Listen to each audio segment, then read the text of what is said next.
I am the very model of a scientist Salarian. I've studied species Turian, Asari, and Batarian. I'm quite good at genetics as a subset of biology because I am an expert, which I know is a tautology.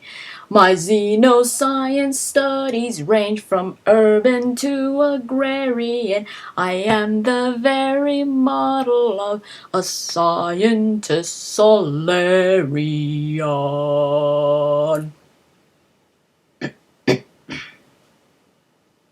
Hi guys! It's cold outside, hence the hat. I'm just kidding, I'm just having a bad hair day. No, but it is cold outside. It rained. Oh my god! I got a boo-boo. You wanna know how? I cut myself with a butter knife.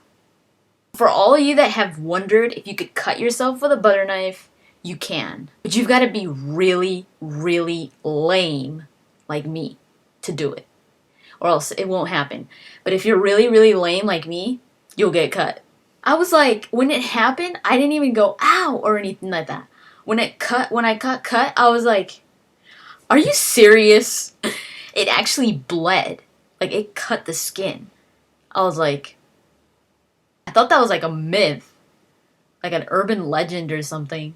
But you could cut yourself with a butter knife. Anyways, welcome to Mass Effect Talks. This is...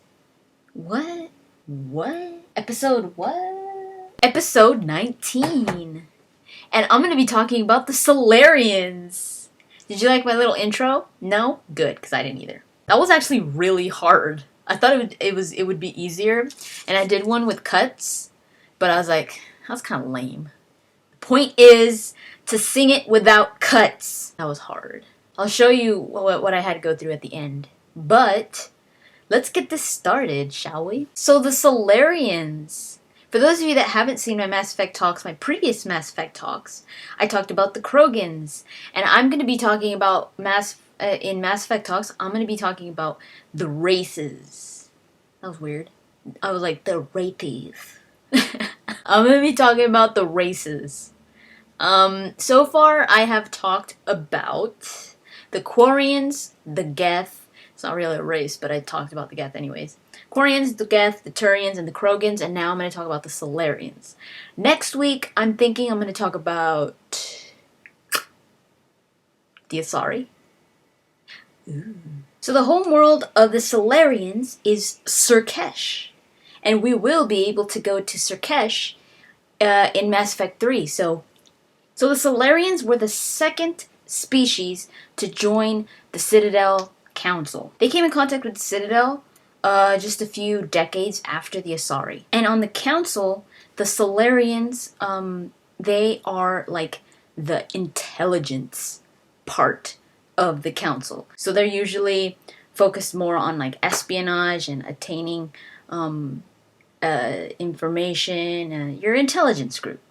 Turians are the muscle, and the Asari are like the diplomatic figures. So that's why you usually see Salarians in positions like academics or science researchers, that type of thing, because of their observational capabilities. The Salarian biology is pretty interesting. Salarians are warm-blooded amphibians. That's why they kind of look like, like salamanders, and I think that's where Salarian came from, I think. Salarian, salamander. I don't know, maybe that's just my guess. I looked it up, but it really I didn't find any meaning to it. You know why they're so quick, so like hyperactive, and they look like they're, like Morden? That's just the way that they are, their biology. They actually have a increased metabolism. Their metabolism is really fast. So that's why they manifest these personalities. Like they have like ADD or something like that. Like they're hyperactive. And their height and their weight, since they're tall and slender, that actually it benefits their metabolism. So their body doesn't just metabolize things fast. They think fast. They talk fast. Everything is just really fast for them. But the downside to this is that they don't have a long lifespan. lifespan because of this. Because it's just, everything is just so fast. They develop quick.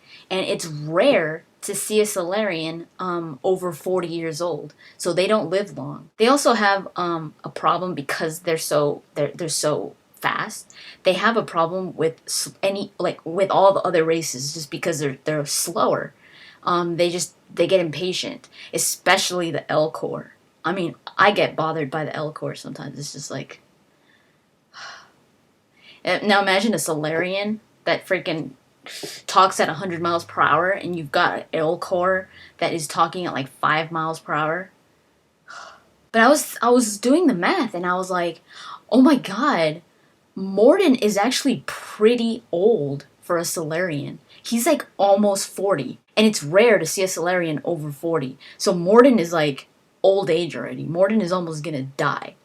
I was like, oh, Morden was born in 2150.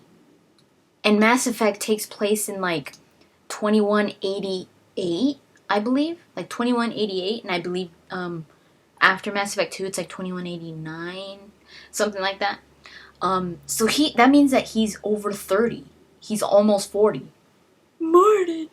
Their skeleton is actually composed of more cartilage than actual bone. So they're pretty weak. They can't stand much in a fight because they would freaking break because they're cartilage. They would break easily. So they have more cartilage than bone than any other species. Their skin varies in colors. They range from like dark red, kind of like Morden, I guess.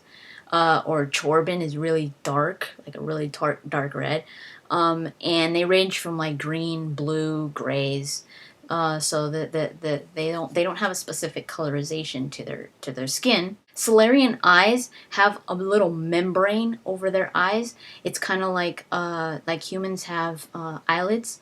Salarians have like a membrane over their eyes. And instead of blinking down, I'm sure you've noticed, they blink up. Which is just kind of interesting every time I see Morden go, doot, doot. I'm just like, because of their high speed metabolism, they could function with 1 hour of sleep a day. So they don't need to sleep what like humans need, 6 to 8 hours of sleep, depending on your age. And freaking Salarians, 1 hour. Salarians actually lay eggs.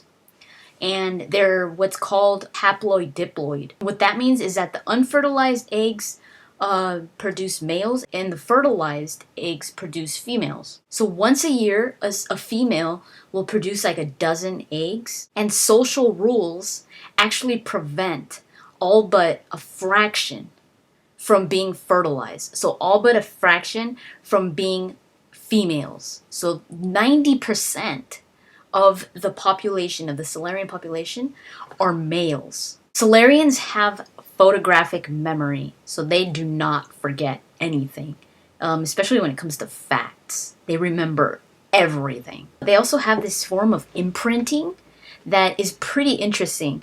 When every time a baby hatches from the egg, it's kind of like a ritual. The Salarian society functions with clans, and each clan is led by like a matriarch. So it's pretty much led by females, even though there aren't that many. It's pretty interesting. The females are highly regarded, especially when making decisions. So the babies that hatch, the matriarch of that clan takes the babies, and the babies have to like imprint to the matriarch before their parents, and it's kind of like a political thing. So that since they're babies, they grow to obey and to listen to this matriarch. So they do that when they're small, so that they could imprint to this matriarch. And by imprint, I mean like psychologically.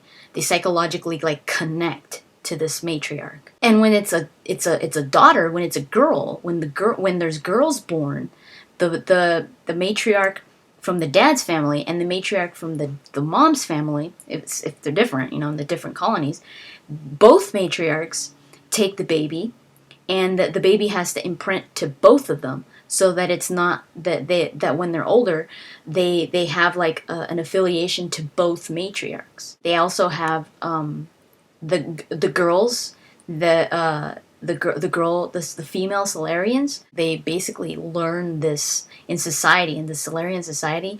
They have to obey whatever the clan wants them, or whatever the Salarians want that for them. So it's kind of like arranged marriages.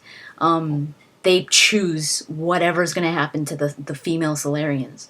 So that's why it's kind of like a bigger deal for the girl Salarians when they're babies to do this imprinting thing, especially to both matriarchs, so that they could follow, since they're babies, since they're really small, they could follow the rules. They could follow what they want for that female in the future. Morden explains this, and it's a pretty funny scene. Shepard is kind of like Shepard is kind of flirting with Morden, and Morden's like, if you haven't seen it, I'll put a link on here so you can go see it, 'cause it's really funny. But this is where Morden talks about the Salarian sex drive. He says that basically doesn't exist for Salarians. Salarians reproduce to make more Salarians, to hatch more Salarians. They don't reproduce for pleasure. They don't get together. They don't like form relationships. They don't get attracted to other females. Especially because it's the society's so full of males. There's hardly any females, and the females that are there, they're just there to give birth. So they don't get married or anything like that. And a lot of it has to do because of their quick life, like their quick lifespan.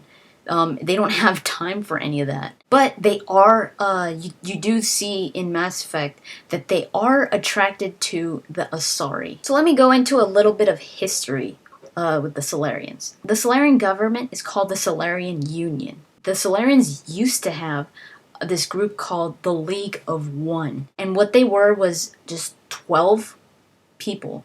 12 Salarians that were your masters in espionage and assassination. They were the intelligence group for the Salarians. And this is before the council was formed on the Citadel. And this group, the League of One, was, since they were involved in these types of things, espionage and assassination, their identities were huge secrets. Like, nobody knew who they were. They weren't dressed in a specific way. They didn't have a certain armor or anything. They didn't have anything that specified that they were part of the League of One. So nobody knew who these guys were. And when the council was formed with the Asari, as a gesture of trust towards the Asari, the Salarian Union said, you know what? These are the identities of the League of One. They just revealed the identities, and they were just like, that's how much we want you guys to know that you guys have our trust. We're gonna reveal who the League of One are. And the League of One were like, what? And this put them in danger. They're enemies, and I'm not talking about the Asari, but now that the Asari knew, now that this whole secret was out, it was a more of a possibility that that any enemies of the Salarians or any enemies of the League of One were going to know who they were. And the League of One was like, are you freaking kidding me? And they just disappeared.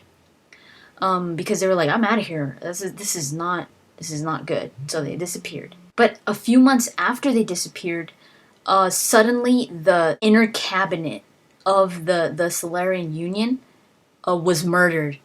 Like, just out of nowhere, it was murdered. And they were just like, who the hell killed?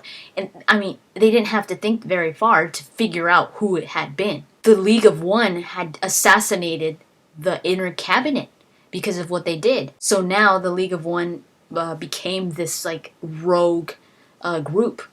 And the Salarians were like, we have to stop these guys. So the Special Tasks Group sent a team of hunters to hunt these guys down and take them out. Only 2 returned. They had no evidence of the League. And then after that, there was nothing else. The League just went silent. Nobody knew what happened to them. They just disappeared. So everybody just assumed that they had been wiped out. somehow. But some people believe that there was actually, the League of One was a group of 12. But some people believe that there was actually a 13th member that nobody knew about. So I've gone over this in my previous Mass Effect talks where I talked about the Krogan, how the Salarian basically provided the Krogan with new technology and took them off their planet, Tuchanka, because it was just way too dangerous for them.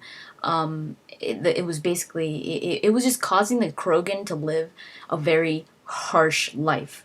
It was just pure survival for them on Tuchanka after like that radioactive era. So the Salarians took the Krogan off Tuchanka and put them relocated them in a different planet, a safer planet.